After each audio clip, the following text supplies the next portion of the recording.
I was standing in the corner of Frank's backyard, paper plate in one hand, plastic cup of Pinot in the other, when the money talk kicked off. Frank, my wife's youngest brother, was holding court near the grill, talking loud like always. I mean, we want to do it right, but, student loans, firms just starting out. It's tough, he said. Scratching his head like the pressure of planning a wedding was somehow more exhausting than running a business. His fiancée, Sarah, gave this tight smile like she was used to this speech. I'd heard it before, just not with an audience. Tammy, my wife, looked at me twice during all that.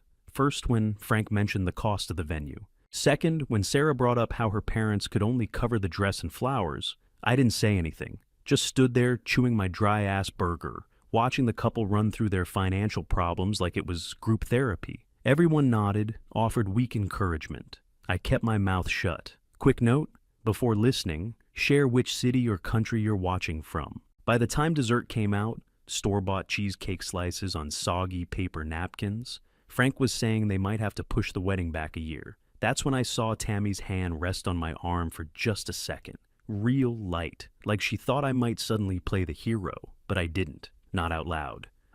It was later, after most people had left and Tammy was rinsing out wine glasses in the kitchen, that I stepped in behind her and said, "Let's just pay for it." She turned, towel in her hand. "What?" "The wedding," I said. "Venue, food, rooms, whatever. I'll cover it. But no one needs to know it came from me." She blinked like she didn't expect me to actually go through with it. "Are you serious?" I nodded. "Our wedding gift. Let them enjoy the day. But keep me out of it. No speeches, no credit, nothing." She stepped forward and hugged me so hard I could feel her heartbeat. "You're one of the good ones," she whispered. I didn't say anything. Just grabbed my checkbook from the front seat of my truck and wrote a check for $43,000. I handed it to her, still warm from my hand, and said, "Make sure it's quiet." She nodded fast. "Of course. No one will know." And right then, standing in that ugly yellow kitchen under buzzing fluorescent lights, I believed her. I was in my office the following Thursday, trying to wrap up a client call when my cell lit up with a number from Canyon Echo Lodge. I figured it was a confirmation or some vendor detail. Nothing out of the ordinary. I picked up with a casual, "This is Halter." The voice on the other end was Dana, the resort manager. I'd met her once during a site visit, sharp lady. She sounded hesitant, like she wasn't sure if she dialed the right number. "Mr. Halter, hi. I just wanted to confirm, per your wife's update, you're no longer attending the Henderson Walsh wedding next weekend?" My whole body went cold.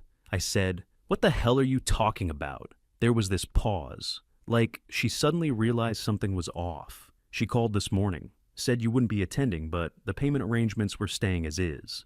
I thought maybe there was a family emergency or, I'm sorry, should I not have called?" I didn't answer right away. I was looking out the window, down at the parking lot, watching a guy in a blue hoodie try to back his truck into a spot he clearly couldn't fit. "No, you did the right thing," I finally said. "Thanks for calling." Then I hung up. 5 minutes later, my phone buzzed again. This time, it was the wedding planner. "Hi, Mr. Halter. Just circling back. Got the guest list update. Tammy mentioned you wouldn't need a seat or dinner count anymore. Just wanted to double check before finalizing. Go ahead and read the full update she gave you," I said. The planner paused, like she could feel me clenching my jaw through the phone. "You've been removed from the guest list, the seating chart, and the family dinner. But no changes to the payment breakdown. Everything's still under your original sponsorship." That word, sponsorship.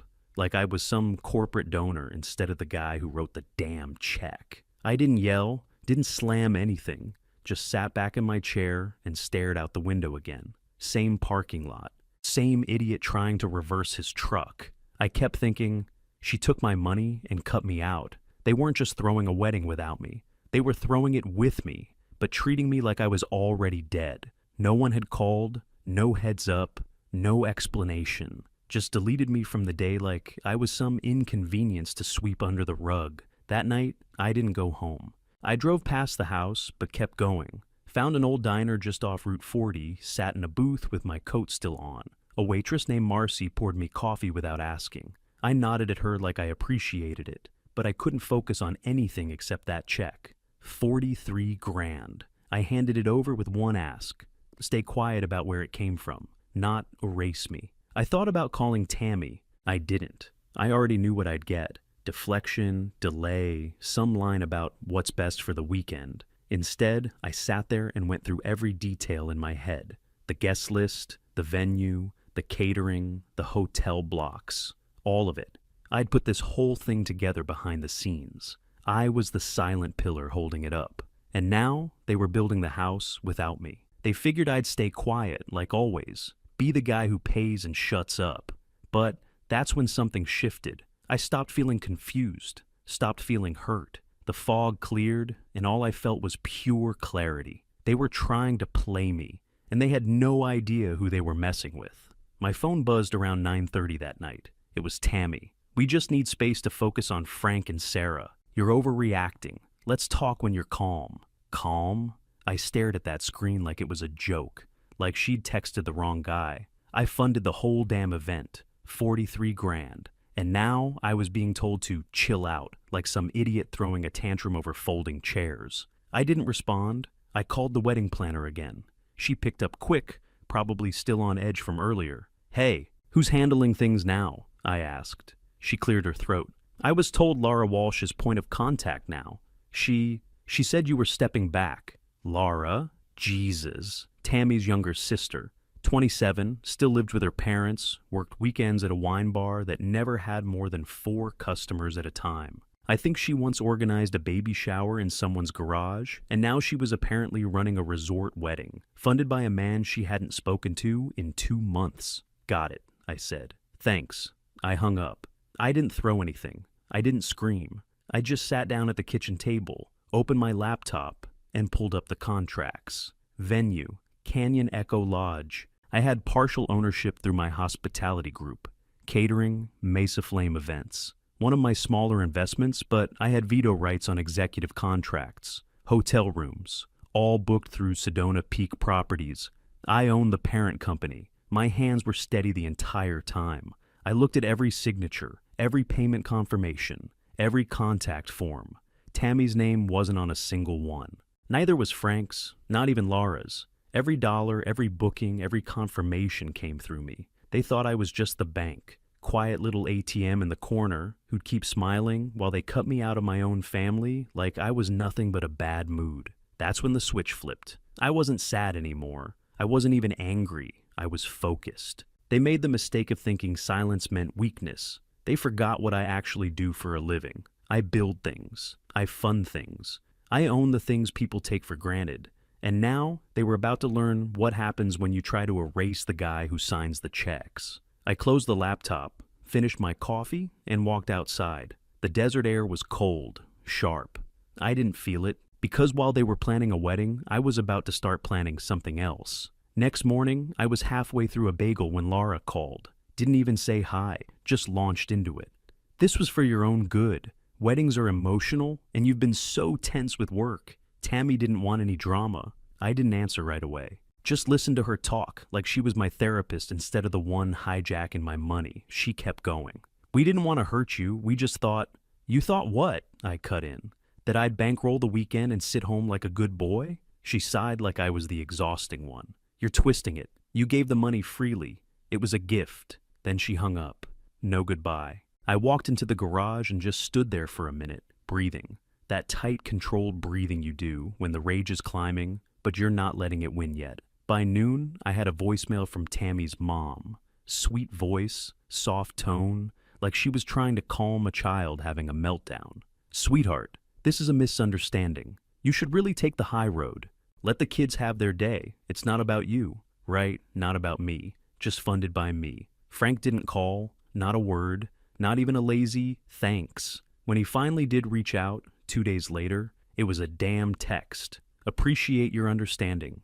Hope to celebrate together soon." Celebrate what? That they pulled one over on me? That I got ghosted from the wedding I paid for and was supposed to be grateful? Then came Tammy. She didn't apologize. She explained. "You gave the money as a gift," she said, like she was teaching me a lesson. "It's not fair to hold it over us now. That's not what love is." I stood there in the living room, phone to my ear, listening to her spin this crap like I was the unreasonable one. "I didn't ask for credit," I said. "I asked to not be erased." "You're making this ugly," she snapped. "This isn't who you are." "No," I said, "but maybe this is who you are." She hung up. By the end of the week, the whole family was circling wagons. They acted like I was throwing a fit, like I couldn't just let them enjoy their moment. Nobody cared that I'd been lied to. Cut out. Nobody asked how that felt. They wanted my money, not my presence. So I stopped answering calls, started making lists instead. Because if they wanted me gone so badly, I was about to show them what things looked like without me. That weekend, I didn't go anywhere, didn't talk to anyone. Just sat in my office with the blinds half closed, a pot of coffee going stale on the desk, and my laptop open to every file I could dig up. By Sunday afternoon, I'd confirmed what I already knew. I had controlling stakes in the resort, the caterer, and the hotel group handling the wedding rooms. Every single piece of that celebration sat in my orbit. They might have erased my name from the guest list, but they'd built their party on my foundation, and that meant I could tear it down. Monday morning, I started making calls. No yelling, no drama, just business. First up was Dana, the manager at Canyon Echo Lodge. Dana, I said, the Henderson Walsh event. Cancel it. She hesitated. Sir, the date's this Saturday. Everything's booked. Are you sure? Positive, I said. They breached the agreement. Remove them from the calendar. I could hear her typing fast. Do you want to give a reason? Internal compliance, I said. And note that directive came from me personally. Click.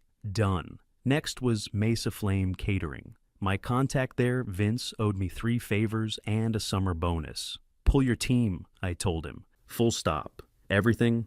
That's 120 guests. Everything, I said. They're not authorized anymore. He paused. You want me to tell them? Yep. And copy me. Third call was the hotel manager at Sedona Peak. Cancel the room block for the Henderson Walsh wedding, I said. She stammered. Sir, we already charged deposits. Refund them. Effective immediately. Send confirmation before noon. By 10:30 that morning, 3 dominoes had fallen. By noon, the rest followed. I didn't do it out of spite. I did it to prove a point. Respect isn't optional. Around 2, my phone lit up with messages from numbers I didn't recognize. Family group chat was exploding. Words like emergency, canceled, disaster popped up in every thread. I didn't reply to a single one. Then Sarah, the bride-to-be, texted me directly. Why is everything canceled? The hotel said you shut down the reservations. I stared at her message for a minute, then typed back, I guess when you cut out the guy footing the bill, things tend to fall apart. 3 dots blinked, then disappeared. I sat back, hands folded, listening to the quiet hum of my office AC. It felt calm, controlled, like restoring balance after weeks of letting people step all over you. By sunset, the phone was still buzzing. Missed calls, voicemails, apologies dressed up as confusion. Tammy's name popped up twice. I let it go to voicemail both times. She'd get the message soon enough. I wasn't the background player anymore. I was the one pulling every wire holding their little show together. And they were finally about to see what happens when the man they thought was invisible decides to flip the switch. Tammy came through the front door like she was ready to burn the place down. She didn't even close it behind her. Just stood there, hands shaking, eyes wide, hair a mess like she'd driven with the windows down in a storm. Do you even understand what you've done? She shouted. I didn't flinch, just looked up from the couch, calm as hell. No, I said, but I do know what you did. You tried to erase me with my own check. She stormed across the room. You humiliated my family. Your family humiliated me. I just turned the lights off on a party I wasn't invited to. Her jaw clenched. For a second I thought she might slap me, but she didn't. She just stood there breathing like a bull before the charge. I can't believe you'd go this far. I stood, slow, quiet. You went further. You made decisions behind my back. Spent my money like it didn't come from a person. From me. And now you want to talk about limits? She didn't have a comeback. Just grabbed her keys off the counter and left again. Door slammed so hard the frame rattled. 10 minutes later, Frank called. His voice was low, way too measured, trying to play diplomat. Look, maybe we overstepped, he said. It's been a stressful couple weeks. Things got rushed. People said things they shouldn't have. Save it, I cut in. Here's what's going to happen. He went silent. You want this wedding to move forward? Fine. Wire me $80,000 by Thursday morning. That's double what I gave. You pay full freight now. He started to say something. I didn't let him. And you stand up at the wedding in front of everybody and you apologize. Publicly. For what you and your family tried to pull. 80,000? He said, half laughing. You serious? Dead serious. He hesitated. That's not easy. That's not pocket change. No, I said. It's not. Welcome to adulthood. He sighed. Can we meet in the middle? 60? Nope. You have 48 hours. After that, I'll make sure every vendor in this state knows exactly who you are. Silence. Then finally he said, okay, because he had no choice. They had no venue, no food, no rooms, no backup plan. I was the infrastructure. I was the floor they'd been walking on without even looking down. They thought I was just money, just Tammy's husband, just a background extra. But they forgot. I don't need attention. I just need leverage. And I had every ounce of it. They wired the money that Friday morning. 80 grand, full amount, no questions. The vendors flipped back on like nothing happened. Rooms reopened, caterers reinstated. Venue polished up just in time. But the guest list, smaller. A lot of folks suddenly unavailable after the drama. Good. Less fake smiling, less bullshit. The ceremony was held on the upper lawn at Canyon Echo, right at sunset. Frank had on a rented suit that didn't quite fit, and shoes he clearly borrowed. Sarah wore a simple gown, not the designer one she posted about months earlier. She looked nervous, raw, real. I stayed in the back near the last row of chairs. Didn't need to be seen. Just needed to see everything. Frank stepped up after the vows, mic shaking in his hand. His voice cracked halfway through. I need to say something, he started. This wedding almost didn't happen, and that was our fault, mine and Sarah's. We made some bad choices, disrespectful ones. We shut out someone who made this whole day possible. He turned toward me. Everyone did. I want to thank my brother-in-law for stepping in, for holding the line, for showing me what it actually means to show up when it counts. That room, or lawn, whatever, went dead silent. Then Sarah spoke. No mic, just her voice. I'm sorry, she said, looking right at me. We were wrong, and I hope one day you believe we meant that. Her eyes welled up, and it wasn't for show. She looked like someone who finally saw the damage. I gave her a nod. Small. Enough. Tammy? She didn't say a word. Just floated around the edges all night like someone attending her own funeral. Hair pinned tight. Makeup trying to hold back the cracks. She knew. This was the end. She tried to stand next to me during the toast. I stepped away. Quietly. Didn't cause a scene. Just made space. The whole night played out smooth. No DJ, no fireworks. Just a quiet dinner, a few speeches, some dancing on a wood platform under string lights. It wasn't flashy, but it was honest, and it was mine. They got their wedding, I got my dignity back. On my terms. I woke up early the next morning, before the sun, before the questions, didn't turn on any lights. Just opened the closet, grabbed one duffel bag, and packed what I needed. Couple shirts, jeans, boots, my shaving kit. Everything else stayed right where it was. Tammy was in the doorway before I finished zipping the bag. Her voice was soft, but not weak. So that's it? I stood up, looked her in the eyes. That's it. She stepped in closer, like that might change something. You're really walking out? No, I said. I'm walking on. She blinked fast, tears already starting. After 15 years, we built a life. No, I said. I built it. You just started spending it. She shook her head, voice cracking. It was one mistake. It wasn't a mistake, I snapped. You didn't trip and fall into betrayal. You planned it. You chose it. You went behind my back and treated me like an outsider in my own family, then tried to guilt me when I called it out. She tried again. We were overwhelmed. I was just trying to keep the peace. I picked up the bag. You kept your peace. You just killed mine to do it. Her hand caught my sleeve as I passed. Please, don't do this. We can fix it. I looked down at her hand, then back at her. You had 15 years, I said, but it only took 15 minutes to make it clear who I was to you. She didn't say anything else, just stood there crying. I stepped past her, didn't look back, walked out with one bag. No suitcase, no files, no keepsakes. Because my peace wasn't in things. It was in the act of leaving. Leaving behind the woman who watched me disappear from her brother's wedding and said nothing. Leaving behind people who smiled in my face and spent my money like I didn't have a heartbeat. Leaving behind a life that looked good on paper but bled me dry in silence. Out the door, down the steps, into the truck, no drama, no goodbye speech, just a man who finally chose himself over being used. I took the truck north that same morning and didn't stop until I hit Flagstaff. Signed a lease on a furnished rental tucked behind a line of tall pines. Quiet street, no nosy neighbors. First night there, I bought a six-pack and sat on the back porch, just listening to wind hit the trees. No yelling, no guilt trips, no fake apologies. 2 days later, I adopted a dog from a shelter just off Butler. Big shaggy mutt named Juno. They said she was nervous but loyal. We understood each other right away. I didn't check my old phone, didn't log in to shared accounts. Just let the past sit where it was. But the story, that didn't stay quiet. It spread like wildfire. Turns out, people talk when you pull funding for a six-figure wedding and walk out without a single word.